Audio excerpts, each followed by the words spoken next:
Okay, so next we're going to work in two areas of the shoulder that can be difficult to get to. One of them is a rotator cuff muscle called the supraspinatus. It's on the top of your shoulder blade. It's underneath the trapezius muscle, which is the biggest muscle in the upper part of your back. And the other muscle is a muscle called the levator scapula. It's attached to the top part of your shoulder blade and goes up into your neck. And it attaches the top four vertebrae in your neck like this, comes down and attaches that corner on the shoulder blade. So this muscle on the back of the neck is responsible for pulling the shoulder blades up towards your ears. It's called the levator scapula. Think of it as making the shoulder blades take the elevator towards your ears.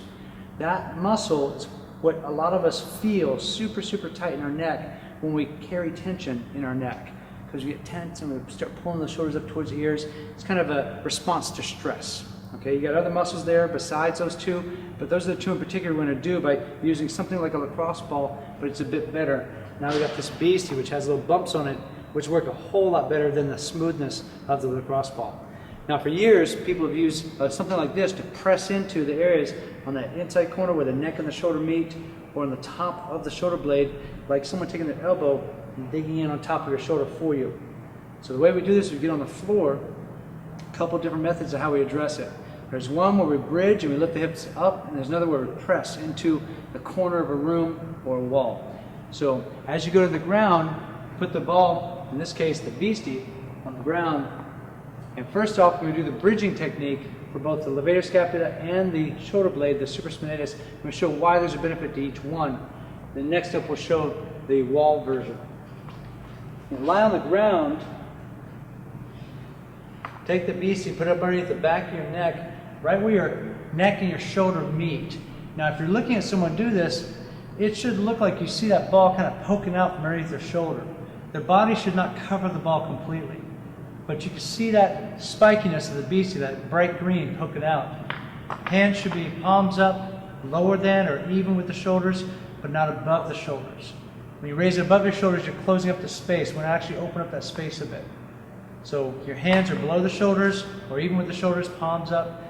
That ball is wedged up into the space where the neck and the shoulder meet on the top of the shoulder blade. Take a deep breath in, and as you exhale, you lift those hips up, and you raise those hips up to get up on top of that ball. It's like you're pivoting onto the top of that ball. You hold that for 2, maybe 4 long, slow, deep breaths. Then you lower those hips back down, and you relax. Take a breath or 2 for recovery, and then repeat. Deep breath in, exhale. You push up on top of that ball as high as you can, arch those hips comfortably, and get up on top of that ball. It's more intense when you raise up onto this ball, so only go as high as you can comfortably tolerate. On a pain scale of 1 to 10, should be about a 6 to 8. It's not comfortable, but it's tolerable. You do that 4, maybe 6 rounds, somewhere around 2 minutes or so worth of work. Lifting up onto that ball and then relaxing, and then lifting up on that ball. 4 breaths at the most when you're up, 2 breaths on the down to recover. Once you've done that for a couple minutes, remove that beastie. Take a moment to shift your weight left and right. Turn your head to the right, turn your head to the left. Grab the back of your head with your hands interlaced and gently pull your chin to your chest to stretch all the muscles on the back of your neck.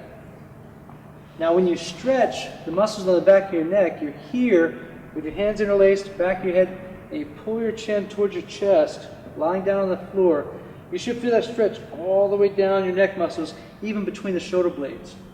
There are more than 1 or 2 muscles back here. You've got quite a few muscles on either side of your neck. The levator scapula is our target, but we've got other muscles that we're addressing at the same time. Some of those muscles go down between your shoulder blades along the spine, and they come up into the back of the neck. So when you grab the back of your head and you gently pull your chin down, you'll feel that stretch go all the way down the back of your neck, even into the middle of the upper part of your back. So lift that head up, pull that chin down, turn gently to the right, to the left. You should feel after you've pressed into that space and done some stretches afterwards that your neck does move better.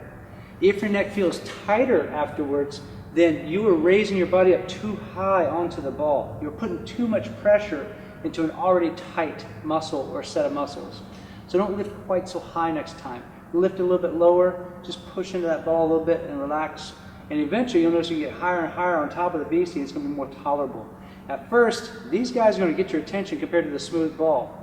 Now, another version of how you can work into this is you put it up against the corner of a room, or in this case, a wooden block.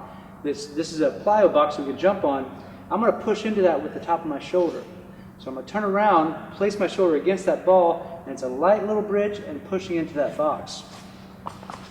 So my head is going to run alongside of the box.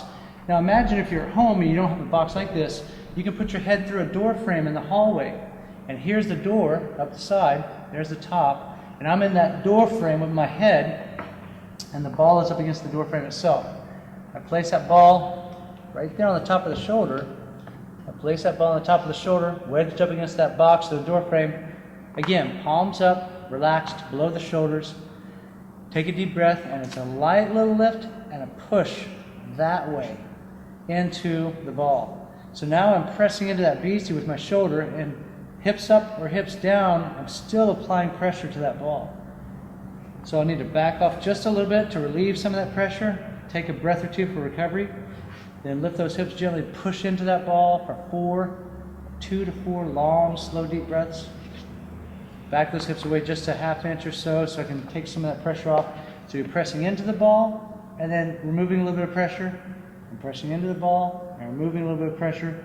So it's about 4 breaths that way and about 2 breaths this way for 4 to 6 rounds.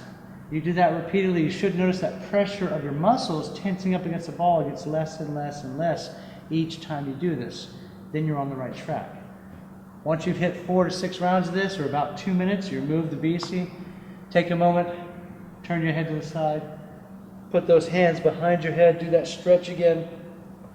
Take your time with sitting up, but take a moment to stretch your head to the side, either way.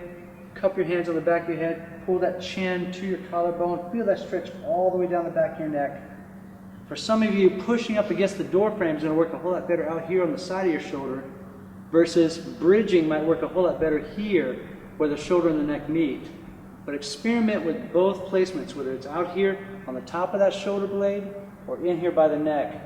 The same technique works for either one, but some of you will have an easier time with the bridging than with the press into the wall or the door frame.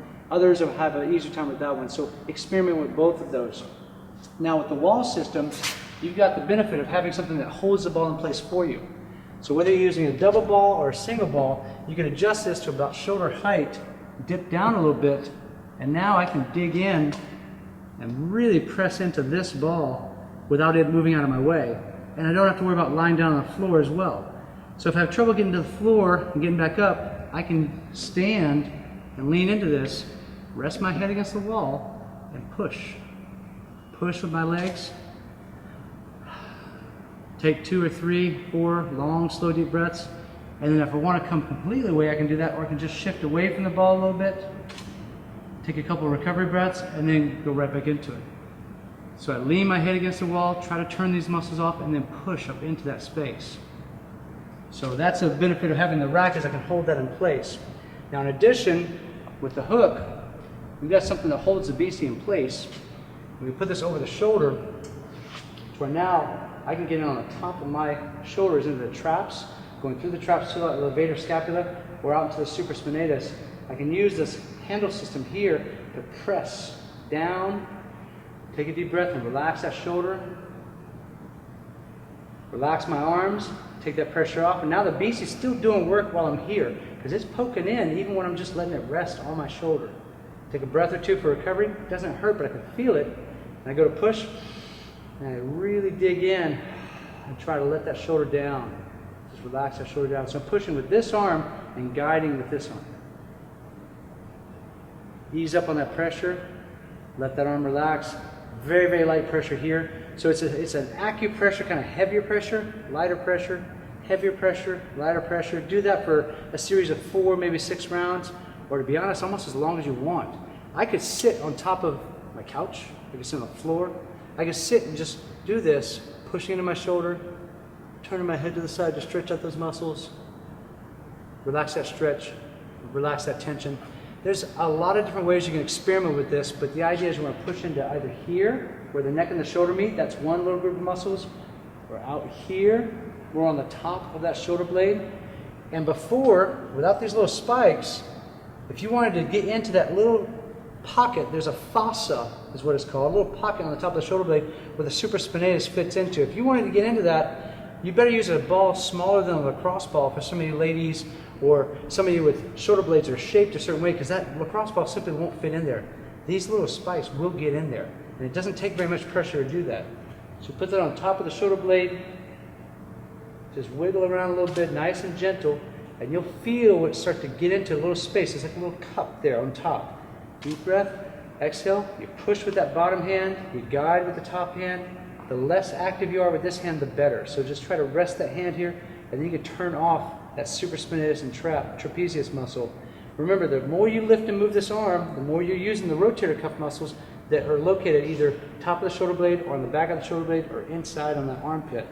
So you want to try to relax this arm as much as you can, let the weight of that hand drape, and then really push with that bottom hand. So you can do this on the top of the shoulder blade here.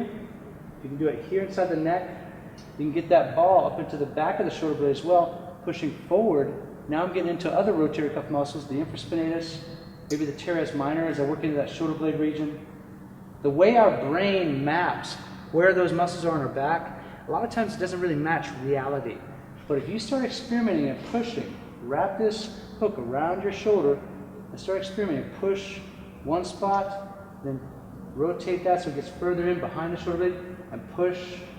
Now you can wiggle and get into some of those nooks and crannies you simply couldn't do before, because either you had one single point that was straight down and no other points. This way you got a series of points you can work with. So you can hook that around your body, get into those spaces inside that shoulder blade, or against the shoulder blade, or under the shoulder blade, in the ribs region. There are a bunch of different areas where you press, take a deep breath. As you exhale, you press. Do that for a series of movements, 4, maybe 6 times, or about 2 minutes of pressing and relaxing.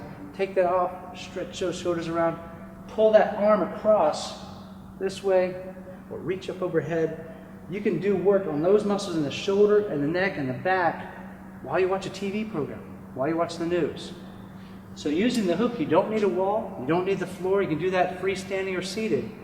Using this, you can dig in with your legs and press harder and save your arms. Or you can just lie on the floor and do a bridging or a pressing motion into that ball. Whichever of those makes the most sense to you, that's the one you should be doing. If you have the rumble roller that can get in there, the bumps on here are a bit bigger. The blue roller is softer than the blue, so keep that in mind. Scale it appropriately. But now that we've got these new spiky balls, this is going to be your best bet to get into those spaces. Do that on a regular basis. You will notice that your shoulders and your neck are going to thank you. Good luck.